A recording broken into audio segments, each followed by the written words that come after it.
क्या होगा अगर मैं आपसे कहूं कि कुरान की कुछ शुरुआती पांडुलिपियां आज के अरबों लोगों द्वारा पढ़े जाने वाले संस्करण से मेल नहीं खाती? कि लिखे गए सभी संस्करण और आयतों को बाद में शुरुआती इस्लामी शासकों ने खुद ही जलाने का आदेश दिया था। हमने बताया कि कुरान कभी नहीं बदला, मोहम्मद के समय से हर अक्षर शब्दशः एक जैसा है। लेकिन इतिहास कुछ और ही कहानी कहता है। आज हम इस्लामी इतिहास के सबसे संवेदनशील विषयों में से एक पर चर्चा करने जा रहे हैं। कुरान को कैसे संकलित, संपादित और मानकीकृत किया गया और कुछ आयतों को क्यों हटा दिया गया। यह कोई राय नहीं है, ये पुरातत्व है, ये पांडुलिपि के प्रमाण है और यह सब खुद इस्लामी स्रोतों द्वारा समर्थित है।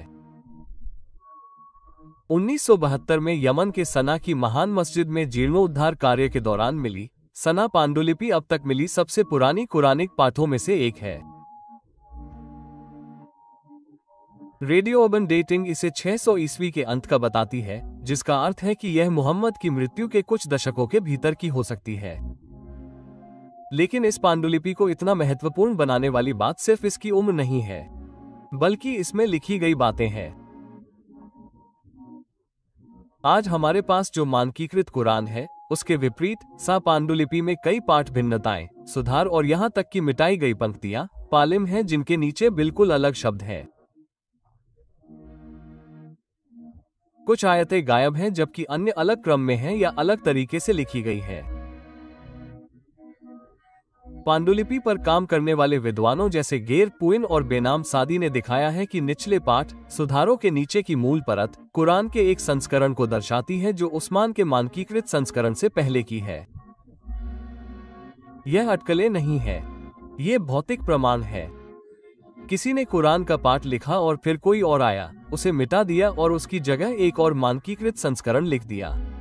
ये ठीक उसी बात से मेल खाता है जो शुरुआती इस्लामी स्रोत हमें बताते हैं। मुहम्मद की मृत्यु के लगभग 20 साल बाद खलीफा उमर अफान ने कुरान का एक आधिकारिक संस्करण तैयार किया और साह अल बुखारी 4987 में वर्णित अन्य सभी संस्करणों को जलाने का आदेश दिया।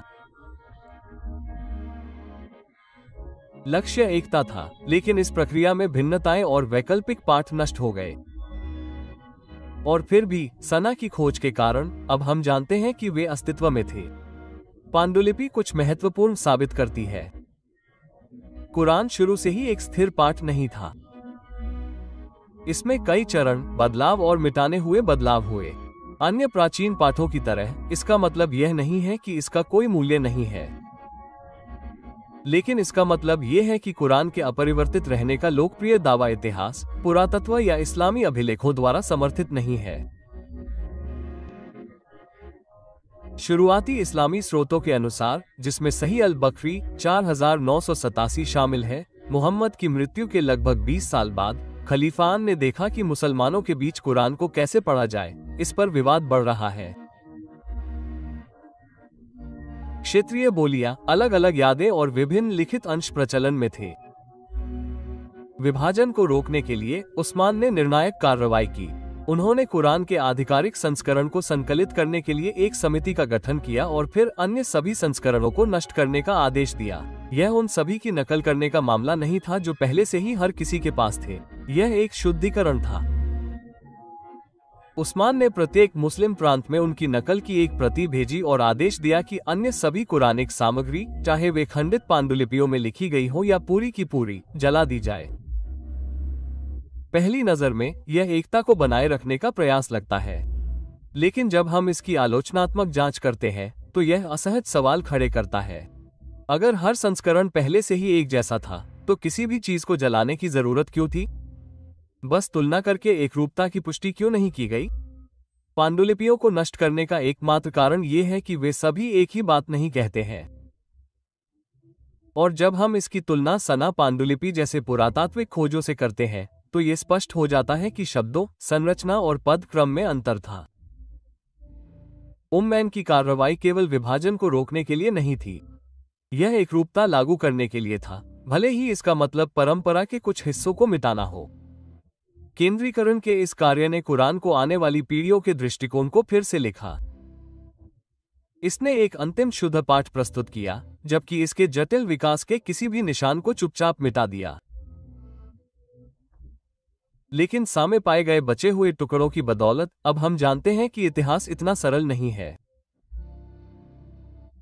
जब विद्वानों ने शुरुआती कुरानिक पांडुलिपियों, खासकर सना आलिमसेस्ट के निचले पाठ का विश्लेषण करना शुरू किया, तो उन्हें कुछ ऐसा मिला जिसने आधुनिक इस्लामी विश्वास के एक केंद्रीय दावे को हिला दिया।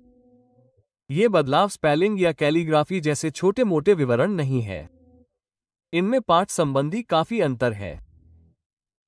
उदाहरण के लिए, सूरह 9 में कुछ आयतों को मानक काहिरा संस्करण से अलग तरीके से लिखा गया है।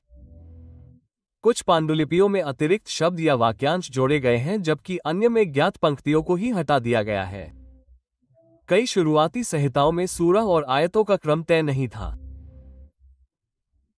सना पांडुलिपियों के जीर्णोद्धार परियोजना का नेतृत्व करने वाले जर्मन विद्वान गेर पुइन ने कहा कि कुरान अपने बारे में दावा करता है कि यह मुबिन या स्पष्ट है, लेकिन अगर आप इसे देखेंगे तो आप पाएंगे कि हर पांचवां वाक्य समझ में नहीं आता है। तथ्य ये है कि कुरान के पाठ का पांचवां हिस्सा समझ से बाहर है। साहा के अलावा पेरिस की अन्य पांडुलिपियां, BNF अरब 328 और टॉप कैपी और समरकंद कोटेक्स भी आज के अधिकांश इस्लामी दुनिया में इस्तेमाल किए जाने वाले आधुनिक हफ्स संस्करण की तुलना में व्यवस्था, एथोग्राफी और सामग्री में अंतर दिखाते हैं। तो इसका क्या मतलब है? इससे यह साबित नहीं होता कि कुरान एक मनगढ़ंत है, लेकिन यह साबित होता है कि पाठ विकसित हुआ है। आज जो कुछ भी मौजूद है वह मानकीकरण, संपादन और चयन का परिणाम है, न कि सदियों से हूबहू नकल की गई एक बार की परिपूर्ण इबारत। यह इस्लामी परंपरा के अनुसार ही है। कई संस्करण और पाठ थे और ओमान ने एक को चुना।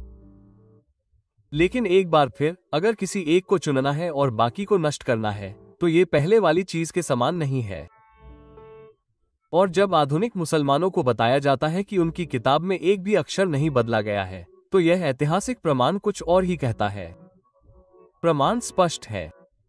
कुरान की प्रारंभिक पांडुलिपियां विविधता, संशोधन और मानवीय हस्तक्षेप का इतिहास बताती है। ये बाहरी आलोचकों से नहीं आया है।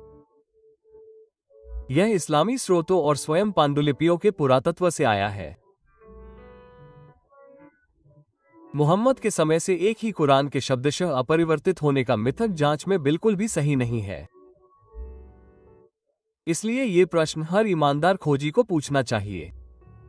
यदि इस्लाम की नींव भी ऐतिहासिक प्रकाश में दरारें दिखाती है, तो क्या हमें यह नहीं पूछना चाहिए कि वास्तव में सच क्या है?